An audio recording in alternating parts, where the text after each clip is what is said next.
these two cards stuck together, and that's my problem. Okay. All right.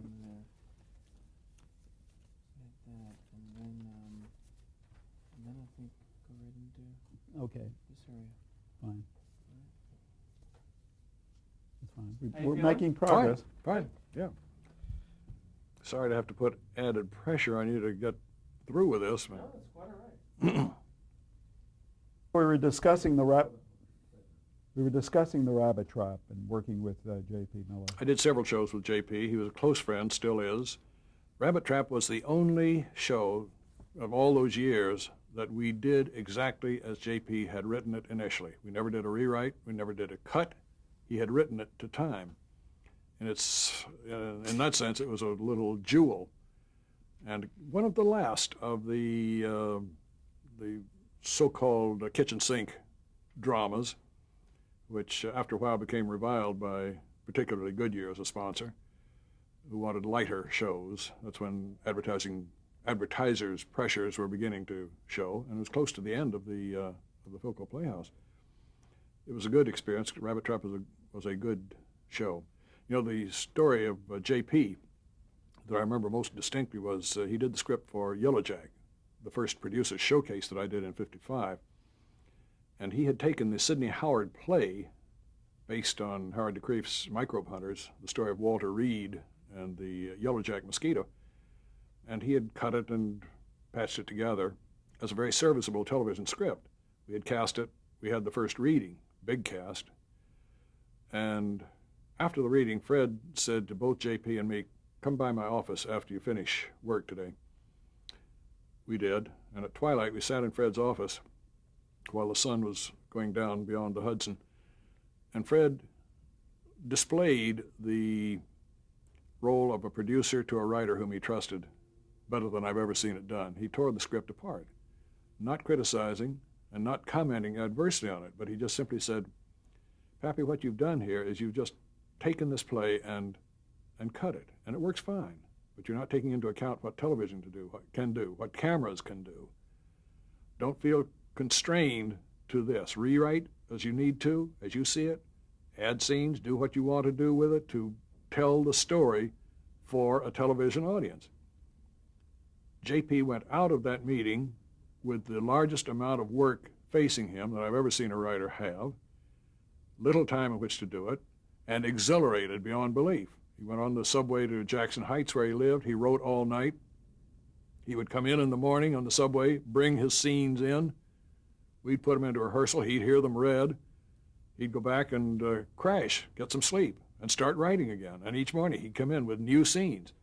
So it was a hectic kind of rehearsal, but it was the best illustration of why the writers gave Fred godlike status, that he trusted them, he believed in them, he never told them what to do, he just encouraged them to explore and do better.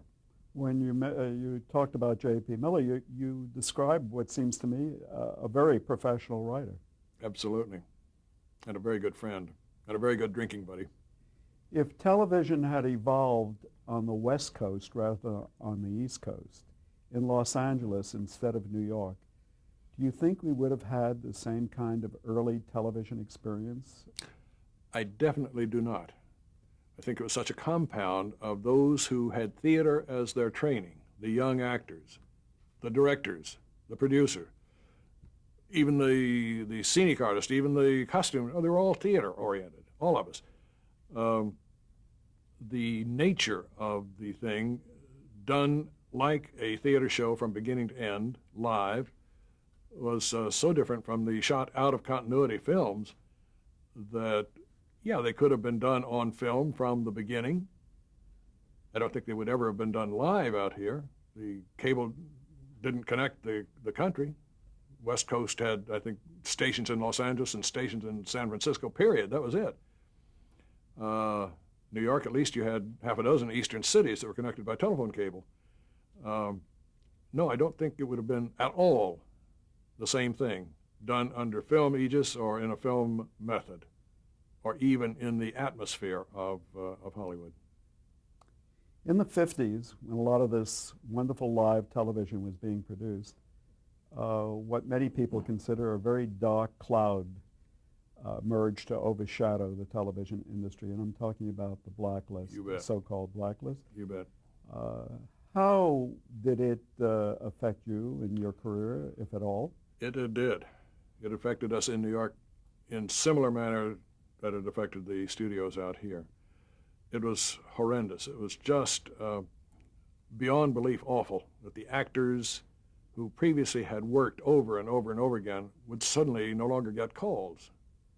They'd make inquiries. Can I come in and read for you? Well, rather not. There's nothing for you in this show. And that sort of blockage. Everybody denied that there was a blacklist. Nobody knew about anything called red channels, but it was in the desk drawers of the executives, not in Fred Coe's. We fought it every way that we could. We tried to hire actors who were just not acceptable to the sponsors. Now, Philco was much better than this than Goodyear. Goodyear was run young and Rubicam. They were a latecomer to the show. You could get actors onto the Philco side. It was the same show, but just with different sponsors. Philco was much more likely to accept actors who had perhaps questionable problems, backgrounds. Goodyear clamped down rather openly. They would not give you any excuse. They'd just simply say, we'd rather you didn't use whoever it was, Elliot Sullivan, or Gene Muir, or Judy Holliday. No, we'd rather you didn't use them. Well, why? Well, we'd just rather you not use them. Therefore, these people were out of work. People like Kim Hunter got mixed up in it and finally got cleared. It was all a mistake, and she didn't have anything in her background at all that would call for this. And the problem being that once upon a time, maybe they had signed a manifesto, maybe they had walked in a march, maybe they had, as a youth with enthusiasm and idealism, had joined the Communist Party and had quit very quickly, finding it was not the answer to the world's problems as they perhaps thought at one time. That was enough to tar them. That was how the people in charge thought that an actor speaking a writer's lines could affect the public with a communist idea, I simply do not know.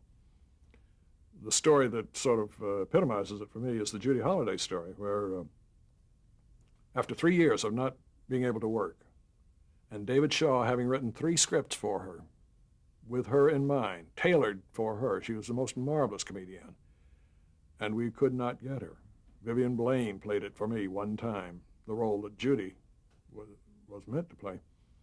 Came the time when the Young and Rubicam executive for the Philco Goodyear Playhouse was retiring. He gave a lunch at the upstairs part of 21 Club, about 3 martini lunch before we started to eat. It was all hail fellow, well met, and he was sitting next to Fred, and I was sitting on Fred's other side, and I heard the conversation. And the executive was saying in a rather drunken way, Freddie, baby, how could we show you? How could I tell you what you've meant to us? You've done such wonderful shows. I just wish there was something I could do for you. Fred was sober enough to say, well, I'll tell you one way. Would you like to go out with the best show that we've ever given you? The best comedy that you've ever had? Yeah, what do you mean, Freddie? Well, I tell you, one thing will give us that, the best show that you've ever had, your last show. What's that? Get us Judy Holliday.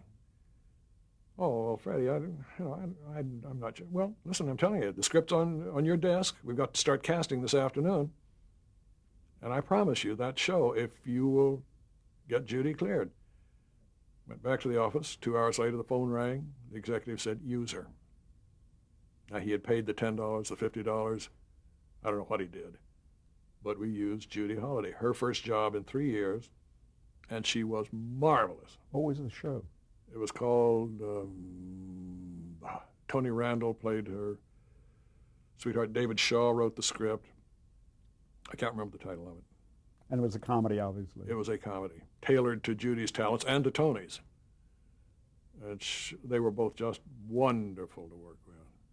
Did you personally ever have to take a loyalty oath? No, did not. And I don't know what I would have done if they had forced that. I remember that both Gordon Duff and I bitched a lot to Fred about it. And I remember the one day that he and I both, Gordon and I, were both really fed up with it. We had tried to get some actors and we couldn't, and we both walked across the hall together, went into Fred's office, and both resigned from the show. Said, I just can't take this anymore. And Fred, sitting behind his desk, said, well, look, guys, I support you. I understand what you're saying. I applaud you for it, but I'm not going to quit. I can't do that. I feel that would be walking away from a bad situation, and the only thing I can do is stay and try to fight it from the inside as best I can. I'll lose a lot of battles, but I'm going to try to stay here and just beat this thing if we can do it. And Gordon and I both looked at each other and said, oh, hell, all right. And we stayed with the show. And I'm sure Fred was absolutely right. But it was a dispiriting, disgusting, immoral thing. And I feel that it was one of the major contributions to the start of the decline of the live television era, where networks and sponsors realized they had this kind of authority, this kind of power. They could exert it. They could make it happen. And blandness came upon the land. Is that why the Philco Goodyear Playhouse finally ended its run, or was it inevitable anyway? I think it was undoubtedly inevitable, although we thought we were immortal. We thought it would go on forever. But the growing audience, the increased costs, the fact that kinescopes were the only recording of the show, and they were physically unusable for re-showing, rebroadcasting the shows. They were very bad quality. Tape began to come in and to replace it, and film was there to fall back on. And with the size of the audience growing, the pressure for rating points became greater than it ever had been, and therefore the demand was for lowest common denominator shows that would appeal to the greatest mass audience, never mind the specialized audience which we were dealing with in the early years. The more intelligent, the more affluent audience, the ones who had television sets when they were very expensive, not the mass audience that it is today. And when you have a mass audience and you appeal to the greatest number of them, that means blanding down to their level. And nothing that stands up above that is allowed to exist. And from all of those points of view, live television was doomed, although we did not know it until it really happened. You were involved in at least two other very memorable dramatic series or anthologies, Producers Showcase and Playhouse 90. Mm-hmm. Please, if you would, discuss briefly your experience with those two shows. They were, in my view, expansions of the Philco Playhouse concept. Fred co-produced all the shows that I did on both of those series. Producers Showcase was an hour-and-a-half show with 3 weeks of rehearsal, major stars. That's where we began to bring film stars in to play the leads. The first show was Yellow Jack with an enormous cast. Second one was Darkness at Noon with Lee J. Cobb doing the communist. Arthur Koestler. Arthur Koestler and Sidney Kingsley's play. And then Robert Allen Arthur adapted that for television. It was a major show. Immediately following that, came out to California, and from the new NBC Color Studios in Burbank, did Petrified Forest with Humphrey Bogart, Lauren Bacall, Henry Fonda, Jack Warden, Jack Klugman, Natalie Schaefer, you name it. Marvelous cast and a marvelous script. And Tad Moselle did the adaptation of the Sidney Howard play, of the Robert E. Sherwood play, sorry. And then the last of the Playhouse 90s was a musical version of Our Town with Frank Sinatra, Eva Marie Saint, and Paul Newman, again done here at NBC, Burbank, in color. And the show was primarily designed to use color, to sell color television sets. It was the newest thing. So these were our first shows away from black and white. The musical worked reasonably well. I had a bad problem with Frank Sinatra, but I loved Paul Newman and Eva Marie Saint, and the show went extremely well. Fred left NBC shortly after that, came out to California, and was one of 3 or maybe 4 producers hired to replace Martin Manulis on Playhouse 90. Martin and I had wanted to get together on Playhouse 90 before that, but up to that time I was NBC, this was CBS, and this was California, and I was New York primarily, and we just had never gotten together. When Fred started his producership for Playhouse 90, the very first show he did was The Plot to Kill Stalin, which I did. And then I did A Disaster, which was, you see, I blocked out the title of it. Jack Carson and Sterling Hayden. and Shirley Knight. A disaster, why? We attempted to do more than television could do at that time. It was, the title escapes me, a William Starren book about a Marine Corps officer who was called back into the service during the Korean War. Came at odds with his commanding officer and couldn't get back into the military method of doing things and wound up in a long forced march. I think that was what it's called, the Long March, maybe Yes, so. something like that. Yeah, the Long March, I believe. He went kind of bananas and killed one of his men unnecessarily. It's based on a true story, I think it was. Yeah. Well, we couldn't accomplish the Long March in a television studio, so we went outside and with tape cameras, we used for the first time a mobile tape unit off Mulholland Drive and really taped the whole Long March segment, quite a lengthy spot to be integrated into an essentially live show. And that so unnerved Jack Carson that he was very insecure and uptight and frightened on the air show. And a lot of lines were blown and a lot of scenes were not very good, and it just really did not work terribly well. Then we did one more show together, The Tunnel, which was the last show that I ever did with Fred, which was a Civil War story about the Petersburg crater. And again, we pre-taped the final scenes of the explosion of the crater and the aftermath of it, which were action scenes. But tape was already good enough, this was 1959, that you could put it on the air and not see any distortion of quality whatsoever. You mentioned that both of these shows, Producer's Showcase and Playhouse 90, were extensions really of Philco Goodyear Playhouse. Were they better in the kinds of productions that were turned out? They were better in terms of the bigger names of the stars, bigger budgets, longer production time, longer rehearsal time, more studio time. Everything about it was a bigger show. The length on the air was not the 48 minutes of an hour show. It was an hour and a half show. Therefore, it was a bigger show. And I think Fred definitely, using the same writers, the same directors, by and large, that he had worked with in Philco Goodyear, although the scripts were much more ambitious in what they attempted to do, and sometimes we became a cropper with that, it was just a bigger, more prestigious show all around. The canvas was larger. Yes. You also worked on such shows as Playwrights 55 and 56, Omnibus, and Sunday Showcase.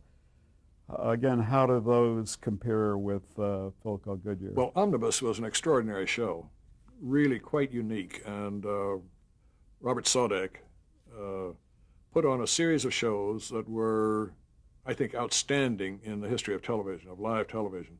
A lot of the shows were pre-shot on film, some were on tape, a lot of them were live, but it was just an hour and a half or 2 hour show, I think hour and a half show, usually spotted on a Sunday afternoon viewing spot where there were not a whole lot of viewers watching it.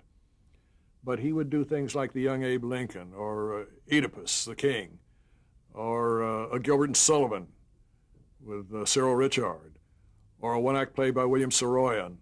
One show that Bob and I did was a full show, hour and a half, I believe, survey of Harvard University, where we had 18 cameras scattered all over the Harvard campus with Alistair Cook narrating, bridging from scene to scene to scene, Nathan Pusey, the president of Harvard, opening the show.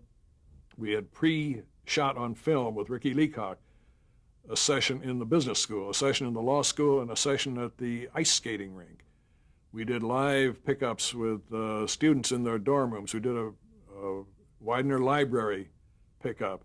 Leonard Bernstein conducted the choir live. Jack Lemmon spoke about his days at Harvard. Senator John F. Kennedy from Eliot House, where he had been a student, spoke about political science. Senator Leverett Saltonstall spoke about some aspect of Harvard. It was a widely eclectic show and a fascinating show to work on. In your opinion, was Omnibus, or perhaps Playhouse 90, or maybe it was Philco Goodyear Playhouse? Which would you say was the best of live television, or live television at its best? I can't answer that. They all came at different eras, different periods of development of the art. omnibus was so different in its context. Some were plays and some were readings and some were dances, and it was just a number of things that filled the hour, 3 or 4 segments on one show, or maybe one show given to an entire segment, like the Harvard show. So different that you really can't make that kind of comparison. So they're interesting and I think good, each in their own way. Like other places you stopped along your career, you met some very impressive people at Playhouse 90. I wonder if you'd comment just briefly about a couple that come to mind. John Houseman. I never really worked with John.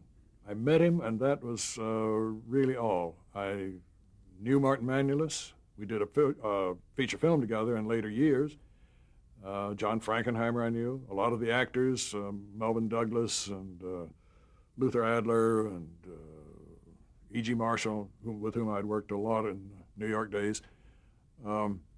Wonderful actors. It was a major show, it really was. Herbert Brodkin, did you have a relationship? I never worked with Herb. I knew him. He was also a Yale graduate, Yale Drama School graduate, but no, I never really worked with Herb. I'm sorry. Comes 1960, you stopped directing for television, went to Hollywood. Live television was gone, and I had never done film television, with the exception of the inserts that we had done for major shows. So no longer was I called to New York to do television shows. Film scripts, feature film was what was offered. We moved out here, and I found that I had switched jobs, although I didn't really know it. Were you typecast as a live television director?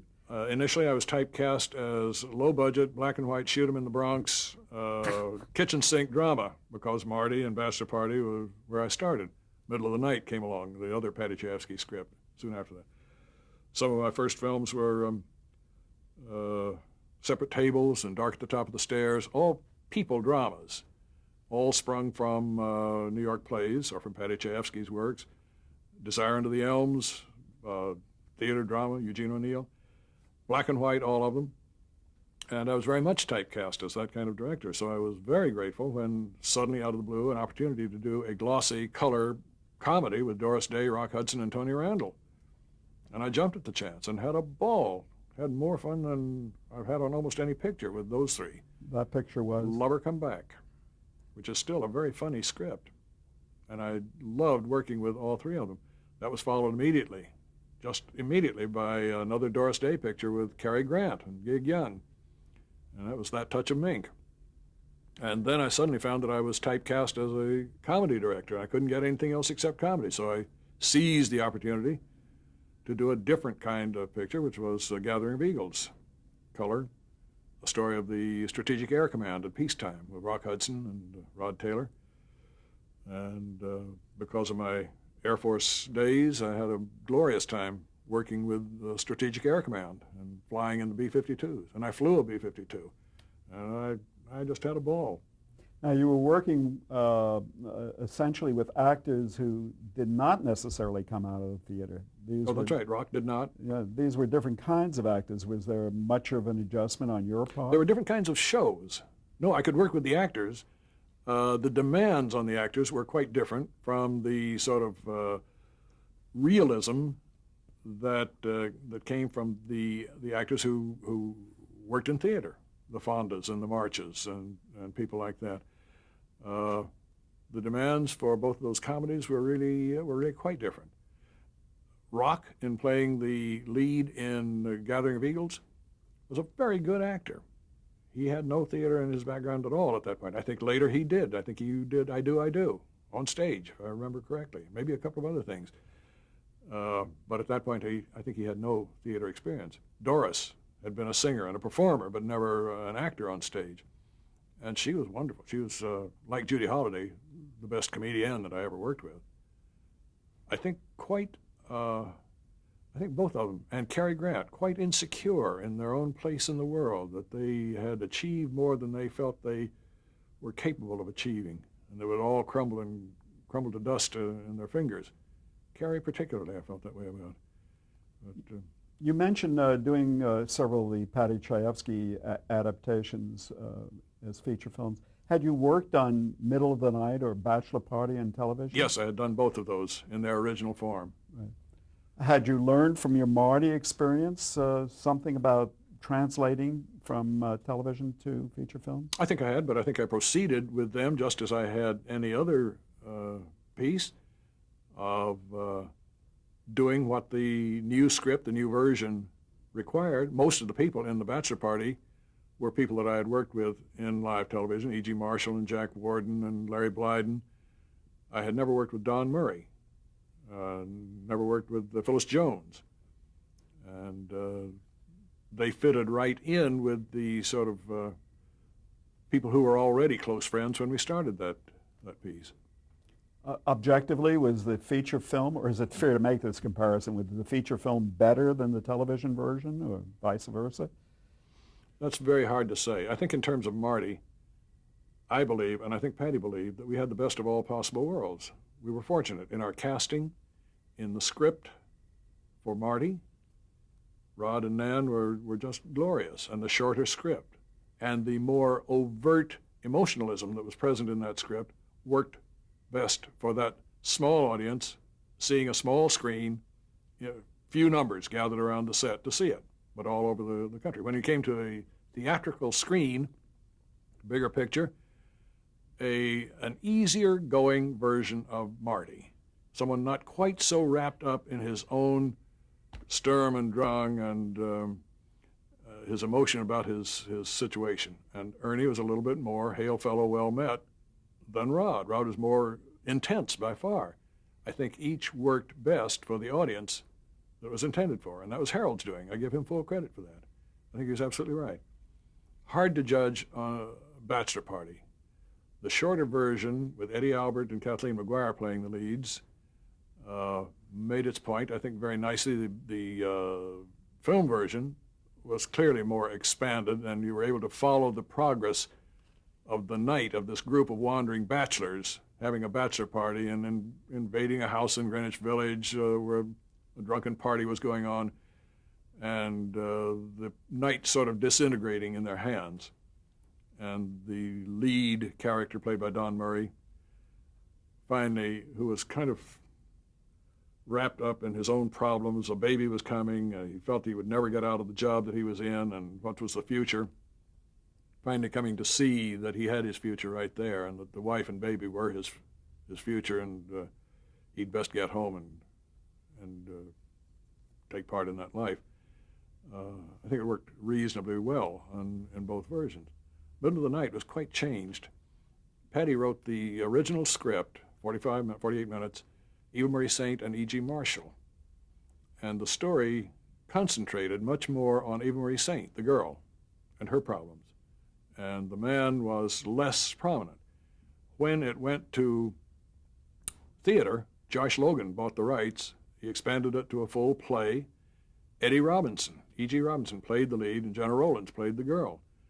Eddie being who he was, and the ability to follow his story more closely, became the dominant person in the story. When he did it as a film, he restored the balance and made it much more a half-and-half story, with Freddie March playing the man and Kim Novak playing the girl. And Fred, because of his skill as an actor and a little bit more emphasis on the script, took over a little bit more prominence than Kim, and a little bit more than happened in the original television version. We have to stop here. I saw it.